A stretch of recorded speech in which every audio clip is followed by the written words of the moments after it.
대한민국의 취업자 37%, 그러니까 812만 명이 비정규직이랍니다.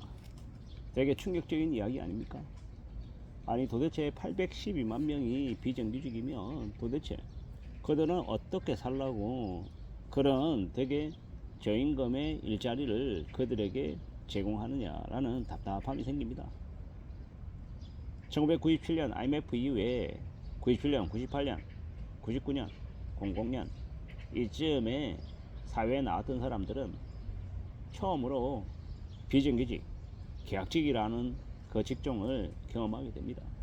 그리고 그 이후에 IMF 위기 이후에 사람들은 파견직이라고 하는 거, 계약직이라고 하는 거, 흔히 얘기하는 임시직, 비정규직의 삶이 어떤지를 이제 알게 되죠. 그들은 대부분 되게 불행하게 삽니다. 되게 힘겹게 살죠. 그렇다고 해서 정규직들과 비교해서 삶을 열심히 안 살거나 뭐 노력을 덜 하거나 그러지 않습니다. 사회 구조가 그들에게 그런 이제 저임금을 강요한 거죠. 그리고 이제 그렇게 젖어들어서 그런 삶을 살다 보니 보통의 삶을 못 사는 겁니다. 연애하지 못하고 결혼하지 못하고 출산하지 못하고 그저 1인 가구로 혼자서 쓸쓸히 그렇게 살아가는 것 같습니다. 특히나 대한민국의 서울, 흔히 얘기하는 한국의 수도잖아요. 그런데 그 수도인 서울에 생활하는 젊은 청춘들 중에 임금은 200에서 한 250만 원 남짓 받고 월세로, 보증금 있는 월세로 월세 70만 원, 80만 원 내고 사는 이들 중에 되게 우울하게 좀 답답하게 삶을 살아가는 사람들이 있습니다. 그런 사람들을 보면, 그런 친구들을 보면 좀 마음이 좀 무겁죠. 왜냐, 과연 희망이라고 하는 걸 가지고 살 수 있을까? 뭐 나중에는 괜찮을 수 있을지 모르겠는데 지금 당장은 희망을 이야기하기 어렵고 의욕이 안 생기고 되게 답답한 마음을 가지겠구나라는 생각이 들었던 거죠. 힘겨운 시대, 막막한 세상에 놓여져 있어서 그들이 어떻게 살 수 있을까라고 생각해보면 좀 많이 답답하죠. 과거와 다르게 요즘은요, 서울대, 연세대, 고려대, 이화여대 이런 곳을 나와도, 대한민국의 인류대라고 하는 곳을 나와도 양질의 일자리를 구하기가 어렵습니다. 예전하고 많이 다르죠. 그게 지금의 현실이고, 그런 일상 속에 되게 힘들어하고 고민하고 자신을 쓸모없는 존재로 이렇게 자기 비하하면서 고통 속에 사는 사람들도 많습니다. 지금의 청년들이 말입니다. 그런 이제 그들의 삶을 이렇게 엿보면서 어떤 이들은 지금의 이제 청년들에게 의욕이나 의지나 좀 자립심이 없다라고 얘기하는 이들도 있고, 또 어떤 사람들은 기회가 너무 주어지지 않아서 아예 시작점에서 제대로 시작도 못하는데 무슨 희망을 가지냐, 무슨 의욕을 가질 수가 있겠냐 라고 말하는 이들도 많고요. 확실히 지금의 시대가 예전하고 다르게 기회가 많이 사라지고 성장 동력도 줄어들고, 한국이라고 하는 나라를 선진국이라고 부르지만 실제로는 허리가 없는, 중산층이 없는 상층과 하층민으로 양분되어 있는 그런 일상들, 그런 삶들을 보면 좀 답답하기도 하고 한국의 미래가 좀 제대로 안 그려지기도 하는 게 사실입니다. 최근 들어서 주식시장에 이 많은 변화들이 불어오고 있죠. 상법 개정이나 뭐 주주 환원주의 정책, 뭐 소각, 뭐 자사주 소각 등등의 이야기가 나오고 있습니다. 더 이상 과거에 이 관행대로 살아갈 수 없다라는 사람들의 의지가 담긴 변화인 것 같습니다. 주식시장은 철저히 주주들의 이익에 맞게 흘러가야 되는데 이때까지는 대주주들, 재벌가, 오너가 위주로 흘러갔습니다. 그랬던 것들이 이제 더 이상 그런 방식으로는 세상이 흘러갈 수 없다라는 게 조금씩 내보이는 것 같습니다.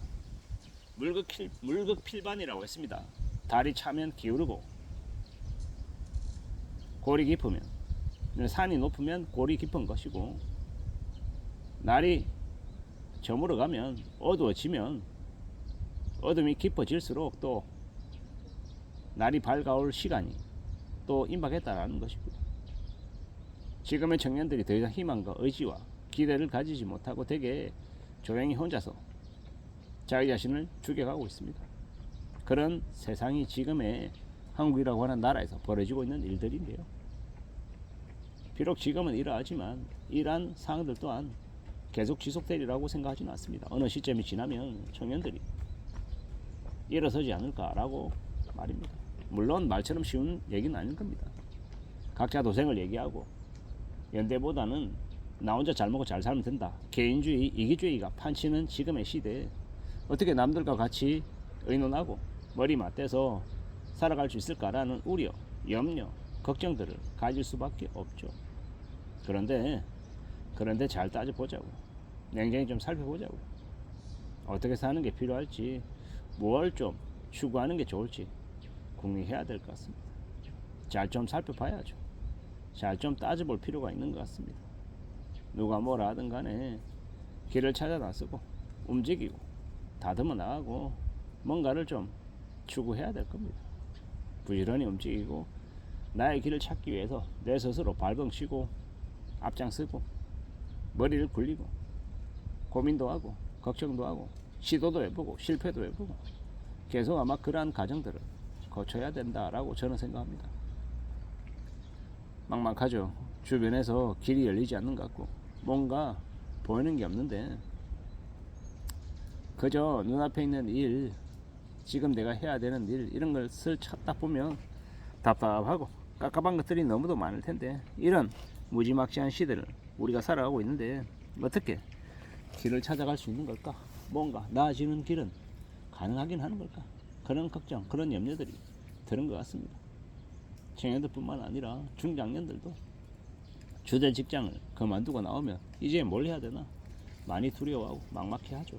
길이 안 보여 하는 것 같고 그런 이제 상황들, 현실들을 좀 보다 보면 겁도 많이 나고 두려움도 많고 어떻게 흘러가는 건지 또 세상이 어떻게 변해가려는 건지 좀 답답한 마음들이 들기도 합니다. 근데 예전에 비해서 앞으로의 시대, 지금의 시대는 길이 더 많이 사방으로 펼쳐져 있고 내가 어디로 가고 내가 뭘 만들고 내가 어떤 걸 축적해 가며 나의 삶의 길을 걸어갈 것인지에 대해서도 다 개개인들에게 많이 이렇게 달려있는 것 같고요.